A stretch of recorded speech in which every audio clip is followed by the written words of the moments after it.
everyone, my name is Enhlezwane. I am a history tutor, part of the EduRights Empowerment Hub. So today we're going to look at the trial scope for paper 2, grade 12. Then next week we're going to look explicitly paper 1, the paper answering the questions on how to answer sources and everything.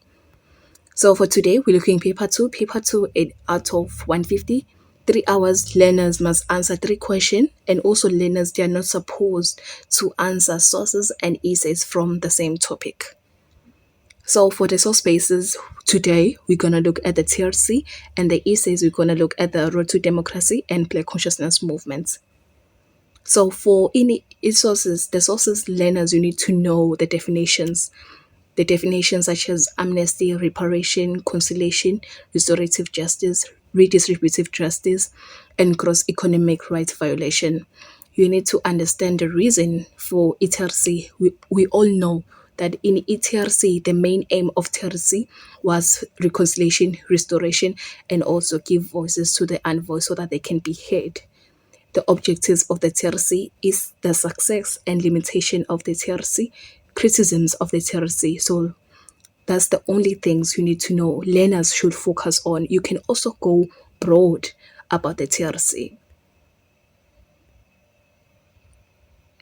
Okay, then when we're looking at the sources, we're going to look at the Road to Democracy. Road to Democracy, number one, you need to know the speech in Parliament where FW de Klerk announced to unban political parties, release of political prisoners such as Nelson Mandela, the Who Square Minute, which was held in May 1990, and also the Pretoria Minutes. The Who Square Minutes, you explaining where the NP and African National Congress, they agreed to find a way forward for the future of South Africa. Pretoria Minutes, the NC agreed to suspend its armed struggle. Umkhonto weSizwe, NP agreed to lift in state of emergency.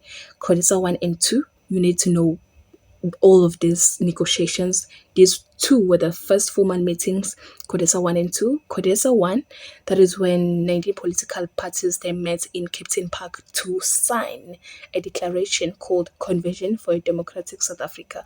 So one of the things highlighted in the declaration was number one, South Africa should not be divided. It must be free from apartheid discrimination or any forms of prejudice. Then CODESA 2, it was held, however, did not reach consensus or agreements due to majority power, majority rule, and power sharing. You need to know the white-owned referendum proposed by FW de Klerk to know if white people were still with him during the negotiations. Sebokeng violence, you need to understand that. Also, the Bobatong massacre, you need to understand what happened during the Bobatong massacre. The Bisho massacre, it occurred in Ziskay. Record of understanding, that is when Cyril Ramaphosa met with. So the record of understanding, that is when Cyril Ramaphosa met with Rolf Mia to sign the record of understanding so that South Africans can be encouraged to work together again towards the negotiations. And the sunset clause was proposed by Jos Lovo. So it allowed the national party governments until the year 2000, and also it protected the security jobs for white people for more than 10 years. And you need to know the multi-party meeting, the assassination of Chris Hani, that he was assassinated by Jalus Walus, a military wing, in 1993. That is when de Klerk realized that he could not deal anymore. He could not deal with the violence within the country, because after the death of Chris Hani, violence occurred. That is when Nelson Mandela decided to step in as a president. Then we're looking at the first democratic elections, which were held in 27 April 1994, and the IEC, they declared the voting fairly. That's when the ANC, until that year, from then until now, they are still in power. So through that, you need to understand Road to Democracy. It included leadership qualities, compromise, and negotiations, which paved the way for the future of South Africa. That is the Road to Democracy. The Black Consciousness Movement. The Black consciousness movement, number one, you need to understand political vacuum, the political vacuum after the Sharpeville massacre.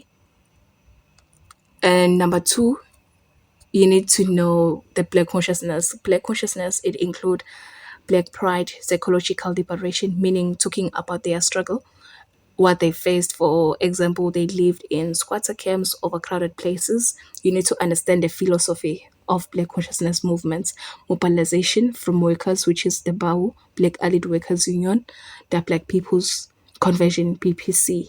Understand the SASO. What was ISASO? SASO is stand for South African School Organization, which aimed and encouraged Black students and supports their education. You need to understand the role of students. You need to know the Soweto uprising of 1976, the role of Steve Biko. Who was Steve Biko? Government's reaction to the Black consciousness movements. So when you're talking about the government's reaction to Black consciousness movements, talk about the sanctions from USA and how South Africa was isolated from the world, frankly, where it did not take part to the World Cup.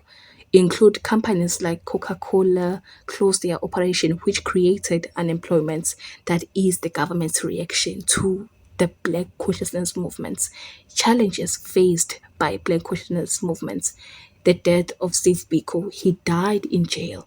Steve Biko, his death, and the impacts of Black consciousness movements.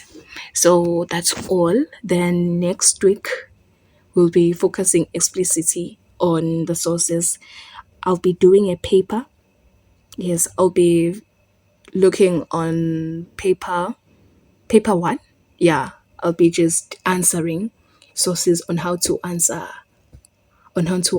source based questions. Thank you very much.